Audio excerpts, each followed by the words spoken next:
सुप्रभात मित्रांनो, स्वागत आहे आपल्या चॅनलमध्ये ज्याचं नाव आहे बैरागी व्लॉग्स। आज आपला मुक्काम पोस्ट म्हणजेच आपलं ठिकाण असणार आहे, सह्याद्री भ्रमंतीचं ठिकाण असणार आहे किल्ले कर्नाळा। कर्नाळा किल्ला छोटा जरी असला तरी त्याचा इतिहास भरपूर मोठा आहे। आता जवळजवळ वाजलेले आहेत सकाळचे 5:30।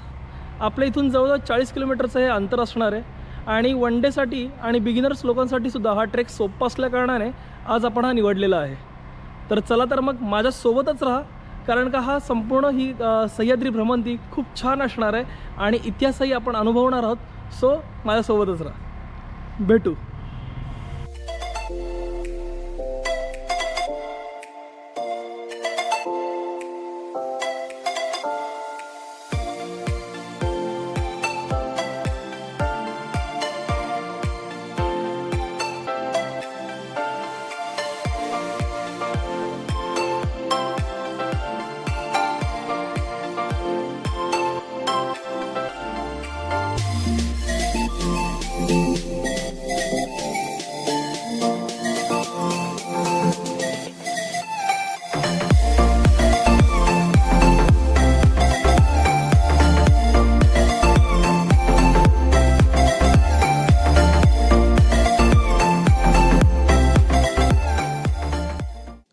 सकाळी शार्प 7लाच आम्ही इथे पोचलो।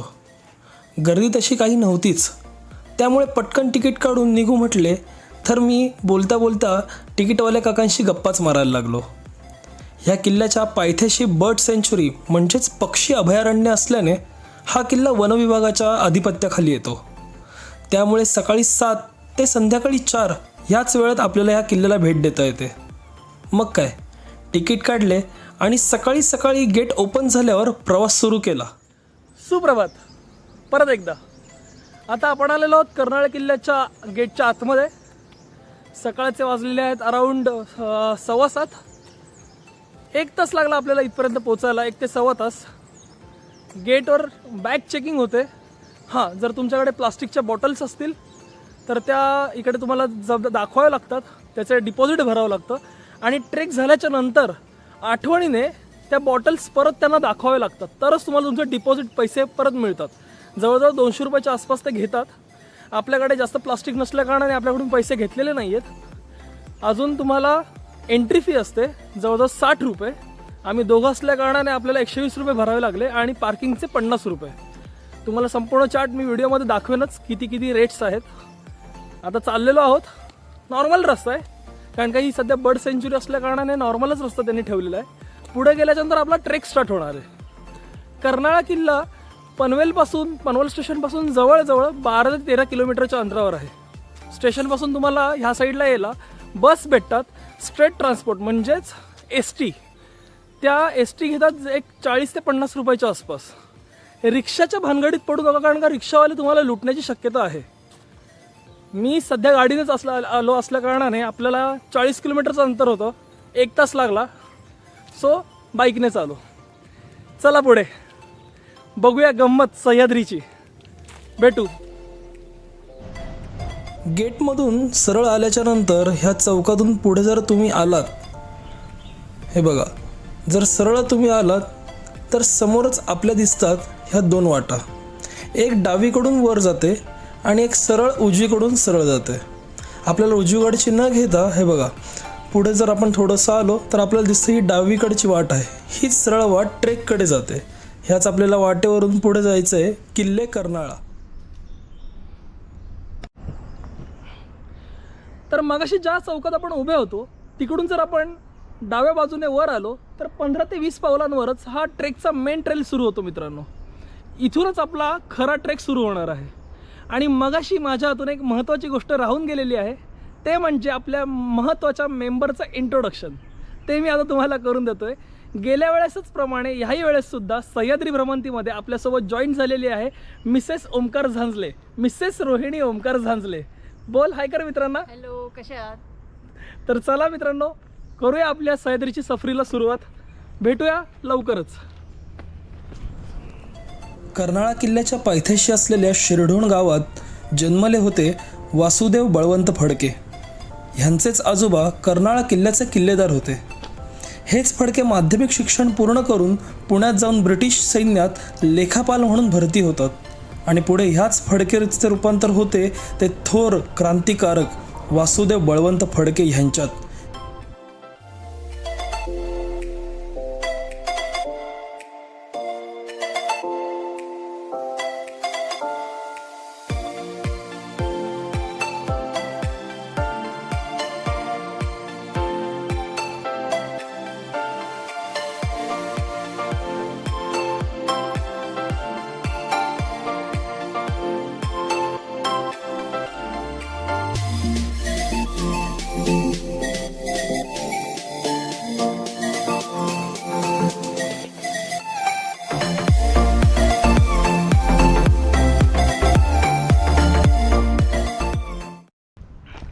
ट्रेक जरी छोटा असला तरी पण भरपूर महिन्याने ट्रेक केले असल्या कारणाने दमछाक होतीच आहे.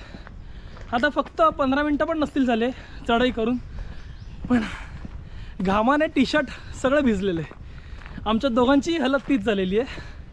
चाललो आहे हळूहळू पुढे. आता थोडासा रस्ता सोपा लागलेला आहे. भेटू.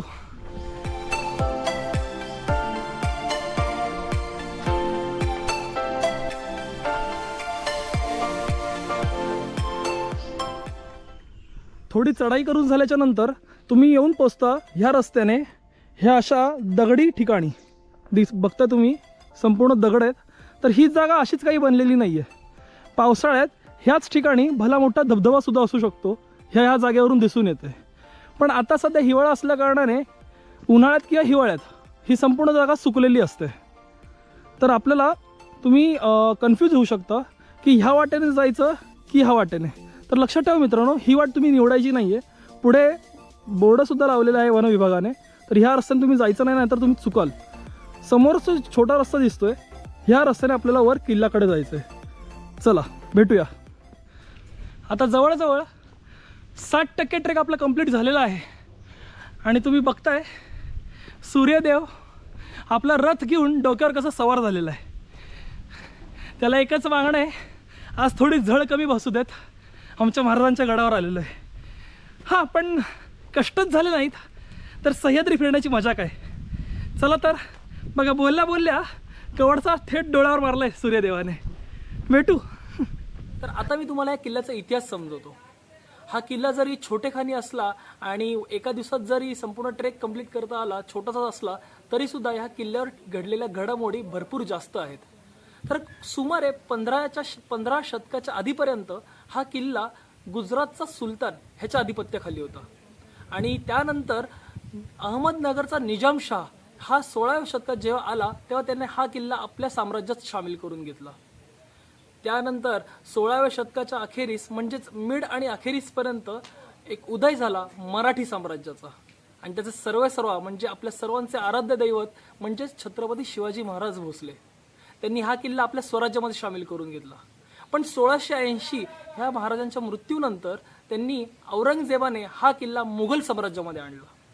मुघल साम्राज्यामध्ये आल्याच्या नंतर 17व्या ते 18व्या शतकामध्ये जेव्हा उदय झाला, ॲट पीक ज्याला आपण म्हणतो पेशवे साम्राज्य ॲट पीकवर जेव्हा होतं, तेव्हा पेशव्यांनी आपल्या मराठी साम्राज्यात ह्या किल्ल्याची परत स्थापना करून घेतली आणि त्या अखेरीस अनुक्रमे शेवटी हा किल्ला गेला तो ब्रिटिश ईस्ट इंडिया कंपनीच्या आधिपत्याखाली. किल्ला जरी छोटा असला तरी पण त्या किल्ल्याच्या घडामोडी, त्या किल्ल्यावर झालेली वर्दळ ह्या भरपूर जास्त आहेत. ह्याचा अभ्यास आपण नक्कीच करायला पाहिजे. सकाळच्या उन्हाची झळ जरी चांगलीच भासत असली तरीही समोर असणारं नयनरम्य निसर्ग पाहिल्याशिवाय मन काही मानतच नव्हतं. बघताय ना कसं बहरून आलेलं आहे सगळीकडे.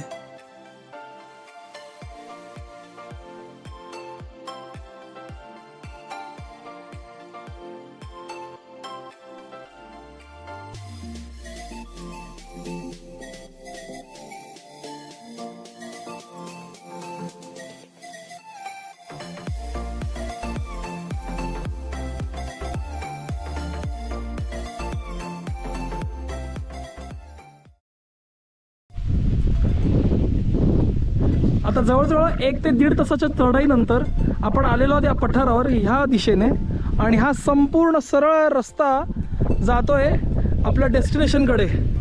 किल्ले कर्नाळा. समोर तुम्ही बघताय एका लिंगाच्या आकाराचा म्हणजे शिवलिंगाच्या आकाराचा किंवा तुम्ही म्हणाल तर हे बघा अंगठ्याच्या आकाराचा हा किल्ला संपूर्ण कसा कणखरपणे खंबीरपणे उभा आहे वर्षानुवर्षे. आता आपल्याला तिथपर्यंत जायचं आहे. वर आपण जाऊ शकत नाही कारण का तिथपर्यंत फक्त रॉक क्लाइंबर्स जाऊ शकतात. तिकडे रस्ता नाही आहे जायला. आपल्याला ती तटबंदीची दिसती आहे तिथपर्यंत जायचं. तिकडे वेगवेगळे पाण्याचे टाके आहेत भव्य ते बघायचं आहे. आणि खाली कर्णाई मातेचं मंदिर आहे गडदेवता जिला बोलतात. तर चला बघूया. पुढे आल्यानंतर कर्नाळा किल्ल्याची गडदेवता असलेल्या कर्णाई मातेचे मंदिर आपल्याला दिसते. मंदिरातील मूर्ती अतिशय सुबक ठेंगणी आहे. त्यासोबत बाहेरही काही देवी देवतांच्या मूर्त्या आहेत त्याही अतिशय सुंदर आहेत. ह्याच मातेच्या नावावरून किल्ल्याला कर्नाळा असे नाव पडले असावे. इथूनच पुढे आलो की काही अंतरावर पायऱ्या चढल्यावर आपल्याला दिसतो ते म्हणजे पहिला दरवाजा. हाच दरवाजा बाले किल्ल्याचा दरवाजा आहे. इथूनच पुढे गेल्यावर आपल्याला बाले किल्ल्याचे प्रवेशद्वार व त्याला लागणाऱ्या शिड्या दिसणार आहेत. ह्या दरवाजाला तटबंदीसुद्धा आहे पण जी आता काळानुसार नष्ट होत चालली आहे मित्रांनो.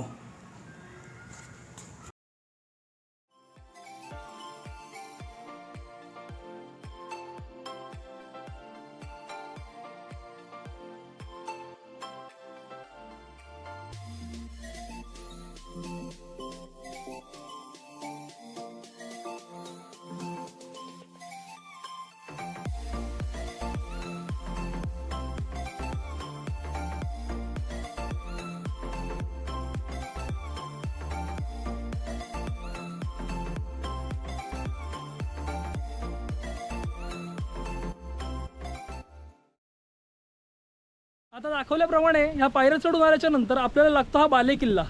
आणि या बाले किल्ल्याचा मेन प्रवेशद्वार महादरवाजा. हा महादरवाजा आत्ताच बसवला असल्या कारणाने थोडासा तुम्हाला नवीन वाटू शकतो कारण का पहिला जो दरवाजा होता तो मोडकळीस आलेला होता. प्रतिष्ठाने हा नवीन दरवाजा लावलेला आहे. सो ह्या पायऱ्यांमधून आपण वर जाऊ आणि वरच्या वास्तू बघू. चला तर.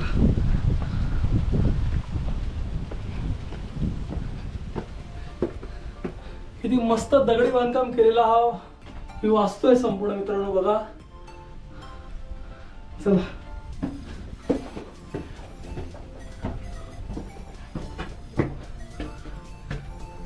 ह्या सुंदर अशा पायऱ्या चढून आल्याच्या नंतर आपल्याला हा खरा बाले किल्ला दिसतो.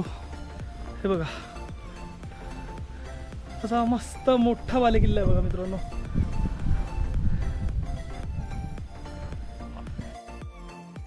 बाले किल्ल्याच्या प्रवेशद्वारातून आत आल्यावर समोरच आपल्याला दिसतात त्या वास्तूंचे अवशेष. कदाचित हे वाड्याचे किंवा त्यावेळेसच्या धान्याचे कोठार असावे कदाचित. सध्या काही भिंतींचेच फक्त अवशेष शिल्लक राहिलेले आहेत पण तरीही या वास्तू अतिशय देखण्या आहेत.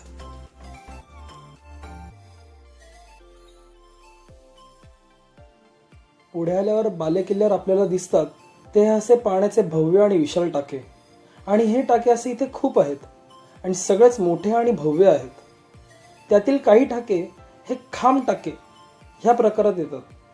त्यांच्या निर्मितीवरून त्यांचा काळ थेट सातवाहनकालीन असावा असाही भास होतो.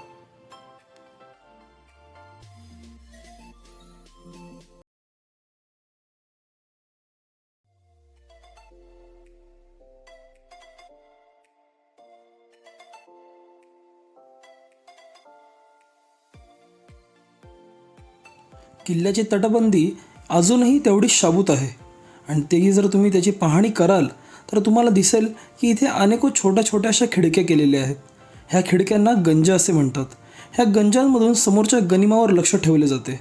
ह्याच होल्समध्ये तोफ किंवा बंदुका ठेवण्यात येतात. समोरचा गनिम चालून आला की त्यावर ह्याच होल्समधून मारा करून त्यांचा डाव साधला जायचा.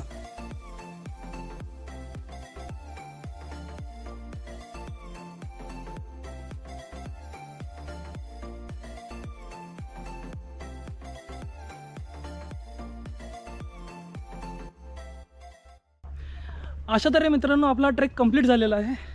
आता थोडंसंच एक 5 ते 10 मिनटाचं उतरण्याचं राहिलेलं आहे. बाकी सगळा ट्रेक बाकी सगळा किल्ला बघून कंप्लीट झालेला आहे. फक्त जाण्याच्या एक महत्त्वाची सूचना तुम्हाला द्यायची आहे. सह्याद्री फिरायला येता सह्याद्री फिरायला येत असताना तर नुसतं सह्याद्री फिरू नका. त्या सह्याद्रीशी निगा राखा. सह्याद्रीचा मान ठेवा. आता आम्ही ट्रेक करत असताना एक जवळजवळ कॉलेजचा नाही म्हणता येणार 25 ते 30 जणांचा ग्रुप इथे आलेला आहे.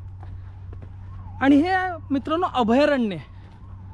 अभयारण्यामध्ये आपण शांतता बाळगली पाहिजे.